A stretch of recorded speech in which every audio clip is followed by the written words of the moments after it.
నటి కస్తూరిని చెన్నై పోలీసులు అరెస్ట్ చేశారు. 12 రోజుల జ్యుడిషియల్ రిమాండ్‌కు పంపించారు. అయితే తను చేసినటువంటి వ్యాఖ్యలు వివాదాస్పదమయ్యాయి.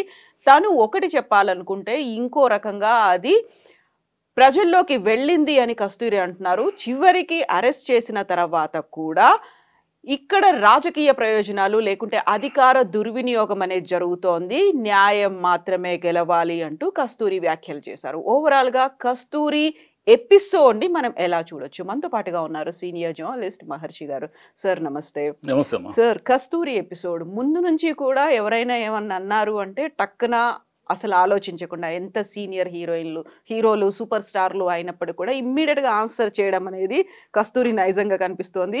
అండ్ స్వయంగా సీఎం కొడుకు చేసినటువంటి వ్యాఖ్యలను కూడా అంతే తీవ్రంగా ఖండించారు. బట్ తెలుగు వాళ్ళ మీద చేసినటువంటి ఈ కామెంట్స్ అరెస్ట్ దాకా దారి తీసాయి. ఏం జరిగింది అనుకుంటున్నారు సార్? అంటే ఇప్పుడు ప్రభుత్వ విధానాలని కానీ అంటే స్టాలిన్నో ఇంకొకరినో ఏమైనా అనే హక్కు ఉంది ఆమెకి. ఎంతవరకు మనకు ఒక లిమిటేషన్ ఉంటుంది. ఇప్పుడు ఏమిటి, నేను అన్నాను, నేను అనలేదు, నా ఉద్దేశం అది కాదు అనడానికి లేదు. వీడియో సాక్ష్యాలు ఉంటాయి కదా, వీడియోలు చెప్పేస్తాయి మీరు ఏం మాట్లాడుతున్నారు, ఏమన్నారని. కస్తూరి గారు ఏమిటంటే వీళ్ళు మామూలుగా ఈ సినిమా నటులు వీళ్ళంతా రాజకీయాలకు వచ్చి వీళ్ళు ఏం చేస్తారంటే వీళ్ళు చదువుకోరు, చరిత్ర చదువుకోరు అనమాట. ఎందుకు చదువుకోరు అంటే వాళ్ళు ప్రొఫెషన్ అది కాదు. ఇప్పుడు జర్నలిస్టులు అంటే ఎంతో కొంత చదువుకుంటారు, అదే యూనివర్సిటీ ప్రొఫెసర్లు అంటే వాళ్ళ అకాడమిక్ నాలెడ్జ్ ఏదో ఉంటుంది. రాజకీయ నాయకులు ఏ జ్ఞానము ఏ క్వాలిఫికేషన్ అక్కర్లేదు, వాళ్ళు ఎవరైనా రాజకీయాల్లోకి రావచ్చు, ఏమైనా మాట్లాడవచ్చు. మాట్లాడడం అనేది ఎంతవరకు, మీరు మాట్లాడే మాట ఇతరులకు ఇబ్బంది, ఇతరుల విద్వేషాన్ని రెచ్చగొట్టకూడదు. మీరు విమర్శించండి, మీరు ఆరోపణలు చేయండి. స్టాలిన్ డబ్బులు తినేస్తున్నాడను, స్టాలిన్ అది చేస్తున్నాడని మీరు ఆరోపణలు చేయండి, రాజకీయంగా చేయండి. స్టాలిన్ సనాతన ధర్మముని వద్దన్నాడు కాబట్టి అట్లా కూడా విమర్శించండి. కానీ మీరేమన్నారు, తెలుగు వాళ్ళు 300 ఏళ్ల క్రితము బానిసలుగా అంతఃపురాల్లో పనిచేయడానికి ఇక్కడికి వచ్చారు, వీళ్ళు ఇప్పుడు మేమే తమిళులు అంటున్నారు, అసలైన తమిళులుగా ఉన్న వాళ్ళని నెట్టేస్తున్నారు అని బ్రాహ్మణులని అన్నారు. సరే, ఆమె ఏదో బ్రాహ్మణ సంఘానికి సంబంధించిన ఒక మీటింగ్లో మాట్లాడారు ఆమె. అక్కడ ఏమిటంటే తమిళనాడు రాజకీయాలు చాలా డిఫరెంట్గా ఉంటాయి. వాళ్ళు యాంటీ బ్రాహ్మణిజం అనే పునాదిగా డిఎంకే రాజకీయాలు ఇవన్నీ మొదలైనవి. డిఎంకేల నుంచి వెళ్ళిన ఒక పాయే అన్నా డిఎంకే. అన్నా డిఎంకే అనేది కొత్తదేం కాదు, డిఎంకేలో నుంచి ఒక భాగం అది. అన్నా డిఎంకే మధ్యనే తమిళనాడు రాజకీయాలు ఒక 30-40 ఏళ్లుగా నడుస్తున్నాయి. వాళ్ళ పునాది ఏమిటి, ద్రవిడియన్ సిద్ధాంతం. ద్రవిడియన్ సిద్ధాంతంలో ఏమిటి, వాళ్ళు అంతకు మునుపు యాంటీ బ్రాహ్మణిజం అనే దాన్ని ఒకటి పెట్టారు, మూలంగా తీసుకున్నారు. అక్కడేం బ్రాహ్మణులకు వచ్చిన ఇబ్బంది ఏమీ లేదు. ఈమె ఎందుకంటే ఎక్కువ ఓవర్ రియాక్ట్ అయిపోయి, అంటే ఒక సమావేశము ఒక సభ జరిగినప్పుడు మనం ఏదైనా మాట్లాడుతున్నప్పుడు ఒక్కొక్కసారి మనకు తెలియకుండా సినిమా వాళ్ళు ముఖ్యంగా ఏమిటంటే సినిమా నటులకు ఉన్న ఇబ్బంది ఏమిటంటే వాళ్ళు ఎమోషనల్గా ఉంటారు.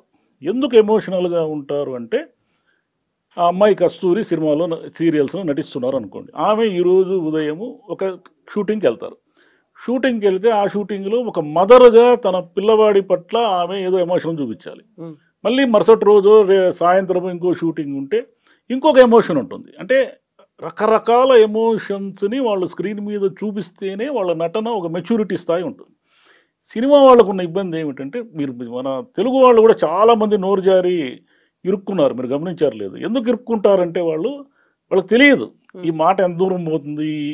మహిళల పైన కూడా మన తెలుగు నటులు చాలామంది కామెంట్ చేసి ఇబ్బందులు పడ్డారు. ఎందుకంటే వాళ్ళకి ఆ ఎమోషన్లు ఏం ఆడుతున్నామో తెలియదు. అందుకని ఈమె కూడా ఏం చేశారంటే, ఈమెకి తెలియని విషయాలు ఏమిటంటే, ఎక్కడైనా కూడా ఒక జాతి కానీ ఒక గుంపు కానీ ఒక సమూహం కానీ పరాయి ప్రాంతానికి ఎందుకు వెళుతుంది అంటే 2 విషయాలు. ఒకటి ఉపాధి. మనం అక్కడ వెళితే ఇక్కడ ఇదంతా కరువు కాటకాల సీమ కాబట్టి రాయలసీమ ఇవన్నీ కూడా, ఇక్కడ నుంచి మనం అక్కడికి వెళితే ఏదైనా బతుకు బాగుంటుందేమో అని ఉపాధి కోసం వలస వెళ్తారు. అట్లా ప్రపంచ దేశాలన్నింటిలోనూ మన వాళ్ళు ఉన్నారు. ఒకప్పుడు బర్మా నిండా మన వాళ్ళే ఉన్నారు, తెలుగు వాళ్ళే ఉన్నారు. రెండోది ఏమిటంటే భయం. భయం ఎందుకు అంటే, అక్కడ ఏదైనా పూర్వం ఒక 500 ఏళ్ల క్రితము 800 ఏళ్ల క్రితము ఈ రాజులు, సంస్థానాధీశులు, జమీందారులు వీళ్ళ మధ్య గొడవలు జరిగి యుద్ధాలు జరిగి అభద్రతకు గురి అయినప్పుడు ఒక సమూహాలు ఇంకో చోటికి బతకడానికి వెళతాయి. ఎక్కడ శాంతి ఉంటుందో, ఎక్కడ మనం ప్రశాంతంగా ఉంటాం, మన ప్రాణానికి భయం లేదు అనుకునే చోటకు వెళతాయి. ఈ 2 కారణాల వల్ల మనుషులు వలస వెళ్తారు. తెలుగు వాళ్ళు తమిళనాడుకు వలస వెళ్ళిండొచ్చు, కార్మికులుగా వెళ్ళిండొచ్చు, లేదా రాజులు ఆస్థానంలో పనిచేయడానికి వెళ్ళిండొచ్చు, ఏమైనా వెళ్ళిండొచ్చు. మన తెలుగు వాళ్ళు నాయకరాజులు అనేవాళ్ళు కొంతకాలం పాలించారు. అంత మునుపు రాజరాజ చోళుడు గారి, ఇటువైపు మనం కృష్ణదేవరాయల పరిపాలనలో ఉన్నాము. తెలంగాణ వచ్చేసరికి చాలా కాలం నిజాం నవాబులు వీళ్ళ పరిపాలనలో ఉన్నాము. ఇదంతా ఎప్పుడు ఒకటయ్యింది అంటే బ్రిటిష్ వాళ్ళు ఒకటి చేశారు. మద్రాసు రాష్ట్రంగా మార్చి మనల్ని గొడుగు కిందకి తీసుకొచ్చారు. అంతకు మునుపు ఏమిటంటే ఎవరి ఏరియాలో వాళ్ళవి, ఎవరి సంస్థానాలు వాళ్ళవి. తెలుగు వాళ్ళు కూడా పోయిండొచ్చు, తమిళ వాళ్ళు కూడా అనేక మంది ఇటువైపు వచ్చి ఉండొచ్చు, బతకడం కోసం రకరకాల పనుల కోసం పోయిండొచ్చు. అంతేగాని మీరు అంతఃపురంలో పనిచేసే దానికి దాసీలుగా వచ్చి మీరు ఇక్కడ స్థిరపడి అనే మాట తప్పు. అది ఇన్సల్టింగ్ కదా. అయితే తనన్న మాట మాత్రం అక్కడ ఆ మంత్రివర్గంలో ఉన్నటువంటి 5 తెలుగు వాళ్ళు, ఆ తెలుగు పొలిటీషియన్స్, ఆ మంత్రుల గురించి మాట్లాడాను తప్ప అది రాంగ్ గా కన్వర్ట్ అయింది, లేకపోతే రాంగ్ గా కమ్యూనికేట్ అయింది అనేది. అందుకే కదా జైల్లో కూర్చున్నారు. రాంగ్ గా ఏముంది, వీడియో సాక్ష్యమే. ఆ వీడియోను మార్పింగ్ చేయలేదు, వీడియో సాక్ష్యం అది. ఇప్పుడు తెలుగు వాళ్ళకి తమిళులకి ఒకప్పుడు రాగద్వేషాలు ఉన్నమాట నిజమే. ఎప్పుడది మద్రాసు ఉమ్మడి రాష్ట్రంగా ఉన్నప్పుడు మన తెలుగు వాళ్ళు అసలు మద్రాసే మాది అని క్లెయిమ్ చేశారు. చెన్నపట్నం అనేది తెలుగుకి సంబంధించిన ఒక జాలర్ల గ్రామం అయ్యా, మద్రాసు మాది అంటే మీది మద్రాసు అయితే తిరుపతిని మేము కదా డెవలప్ చేసింది, తిరుపతి మాది అన్నారు. సరే, ఈ గొడవలు వీటన్నిటి మధ్య మనకు రాష్ట్రాన్ని ఇచ్చేశారు, ఇటు వచ్చేసారు. అందులో తెలుగు వాళ్ళంటే మద్రాసి అనే ఒక పేరు కూడా బాగా ఉండింది. తెలుగు వాళ్ళు తమ ఆత్మగౌరవం కోసం కానీ, లేదంటే మద్రాసు ఉమ్మడి రాష్ట్రంలో మనకేమి విలువ ఉండదు, తమిళుల పెత్తనం ఎక్కువ అవుతుంది అనుకోవడం కారణం కావచ్చు. రాజకీయాలకు అనేక కారణాలు ఉంటాయి కదా, వేర్పాటు వాదానికి అనేక కారణాలు ఉంటాయి. ఇటువైపు తీసుకొచ్చారు. అంతకు మునుపు ఇద్దరి మధ్య గొడవ ద్వేషాలు ఉన్నమాట నిజమే. మద్రాసులో కూడా తెలుగు వాళ్ళు తమిళ వాళ్ళు కొంచెం ద్వేషంతో లేదా పరస్పర కీచులాటలతో గడిపిన మాట నిజమే. ఎప్పుడైతే రాష్ట్రం విడిపోయిందో, ఇటువైపు వచ్చేసిందో, అప్పటి నుంచి తమిళులకి తెలుగు వాళ్ళకి మధ్య ఏమీ లేదు. తెలుగు వాళ్ళు అక్కడ కొంతమంది రాజకీయ నాయకులుగా ఉన్నారు, తమిళ వాళ్ళు ఇక్కడ లేరు రాజకీయ నాయకులుగా. ఆ చిత్తూరు బార్డర్లో కొంత తమిళ మూలాలు ఉన్న వాళ్ళు ఉంటారు.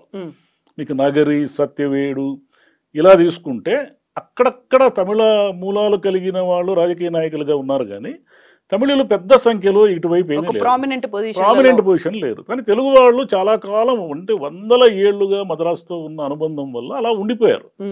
వాళ్ళు కొంతమంది రాజకీయ నాయకులు కూడా అయ్యుండొచ్చు. ఈమె ఏమిటంటే ఈమె ఎంత తెలుసుకుని ఎంత మాట్లాడాలి అనే చోట మిస్ అయ్యారు. ఆమె మామూలుగా విమర్శించింటే స్టాలిన్ మీదో సనాతనం మీదో ఎలా ఆరోపణలు ఏం చేసినా కూడా ఆమెను ఎవరు పెద్దగా అనుండేవాళ్ళు కాదు. బ్రాహ్మణవాదాన్ని సమర్థిస్తూ ఆమె ఏమి మాట్లాడినా ఎవరేమి అనరు.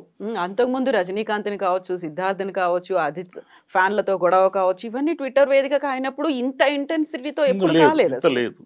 మామూలుగా ఒక వాక్యం వాడడానికి వేరు, అంటే అబ్బాయి ఇలా రా అనడానికి వేరు, ఒరే ఇలా రా అనడానికి తేడా ఉంది కదా. ఒరే ఇలా రా అంటే అతను ఇన్సల్టింగ్గా ఫీల్ అయ్యి దానికి అతను ఎగనెస్ట్ అవుతాడు. ఇలా రా అంటే మనకేమి ఇబ్బంది ఏముంది, దాంట్లో ఏమి ఇబ్బంది లేదు. అంటే వాక్యము ఆమె ఎలా మాట్లాడాలనే దాన్ని బట్టి ఆమె ఇరుక్కున్నారు. అంటే చాలామంది రాజకీయ సినిమా బ్యాక్గ్రౌండ్తో వచ్చిన వాళ్ళు చాలామంది ఇరుక్కున్నారు. ఇలా ఎంత మాట్లాడాలి ఏం మాట్లాడేది. ఎందుకంటే రాజకీయాల్లోకి వచ్చిన తర్వాత ఆమె బీజేపీ ప్రతినిధిగా వచ్చిన తర్వాత ఆమె చరిత్ర ఇవన్నీ తెలుసుకొని విద్వేషాన్ని రెచ్చగొట్టడం వల్ల ఎవరు నాయకులు కాలేరు. అంటే ఇప్పుడున్న నేపథ్యంలో డిఎంకే అనేది అంత బలంగా ఉన్న నేపథ్యంలో మీరు ఈ వాదాన్ని నెత్తికెత్తుకొని రాజకీయ నాయకులు కాలేరు. అందులో సనాతన ధర్మం గురించో బ్రాహ్మణుల గురించో మాట్లాడినప్పటికీ కూడా అది ఒక రకమైనటువంటి సెంటిమెంట్ అనేది ఉంటుంది.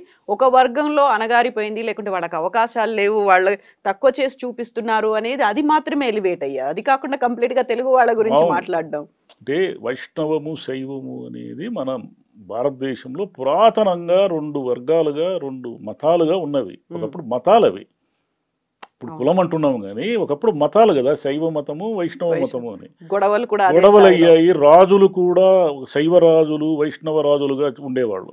వైష్ణవ రాజులంతా కూడా విష్ణు ఆలయాలు, కంచిలో విష్ణు ఆలయం కట్టేవాళ్ళు. శైవ రాజులంతా కూడా ఈశ్వరుడు బృహదీశ్వర ఆలయం ఎందుకు కట్టారంటే వాళ్ళు శైవరాజులు వాళ్ళు. కాబట్టి ఇలా చాలా కాలంగా అంటే శతాబ్దాలుగా ఉన్నటువంటి చీలిక ఇది. ఆ చీలికలో నుంచి మెల్లిగా శైవము వైష్ణవము అని కాకుండా మెల్లిగా వైష్ణవులు అనేది ఒక కులం, బ్రాహ్మణులు అనేది ఒక కులంగా వచ్చింది. ఇలా వచ్చినప్పుడు అక్కడ ఉన్న స్థానికంగా ఉన్నటువంటి కొన్ని ప్రత్యేకమైన పరిస్థితుల వల్ల వాళ్ళు యాంటీ బ్రాహ్మణిజం అనే దాన్ని తీసుకొని, అంతకు మునుపంతా బ్రాహ్మణ రాజకీయ నాయకులే ఉండడం వల్ల కరుణానిధి వీళ్ళంతా కూడా బీసీ దీనికి సంబంధించిన వాళ్ళు. ఇలా వాళ్ళు రాజకీయంగా వచ్చిన మార్పుల వల్ల దాన్ని తీసుకున్నారు లైన్ని. ఇంత చరిత్ర ఉంది దీనికి. అక్కని బ్రాహ్మణులను తక్కువ చూస్తున్నారు అనేది కూడా కరెక్ట్ కాదు. ఎవరు తక్కువ, ఎక్కడైనా కూడా మెజారిటీ ఉన్న వాళ్ళు మైనారిటీలను కొంత తక్కువ చూస్తారు. అది రూల్ ప్రపంచమంతా. మీకు హిట్లర్లో వాళ్ళు జర్మన్లు యూదులను ఎందుకు చూశారు అంటే వాళ్ళు మెజారిటీ అనేది వాళ్ళకి ఆ అహంకారము బలాన్నో ఇస్తుంది. ఎక్కడైనా మైనారిటీగా ఉన్న వాళ్ళని కొంత తక్కువ. ఎక్కడైనా ఒక కాలనీలో ఒకే కులానికి సంబంధించిన 100 కుటుంబాలు ఉండి ఒక 3 కుటుంబాలు వేరే కులానికి ఉన్నప్పుడు ఈ 100 కుటుంబాలు ఏకమయ్యి ప్రతిదాన్ని పనిచేస్తూ ఉంటాయి. ఆ 3 కుటుంబాలు తమకు తామే ఐసోలేట్ అయిన ఫీలింగ్లోకి వెళ్తాయి. ఇంకొక రకంగా ఇన్సెక్యూరిటీ అనే భావన కూడా ఉంటుంది.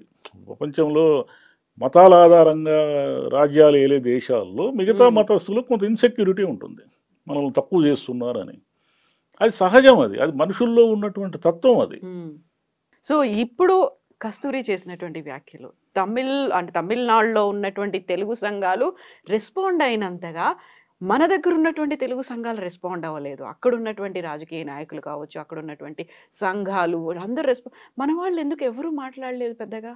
మనకు దాన్ని ఏమంటారు, ఆ రాజకీయాలతో మనకేం పని అనుకున్నారు. అది తమిళ రాజకీయాలు కదా, మనకి తమిళ రాజకీయాలకు మనం పెద్ద రెస్పాండ్ కాము.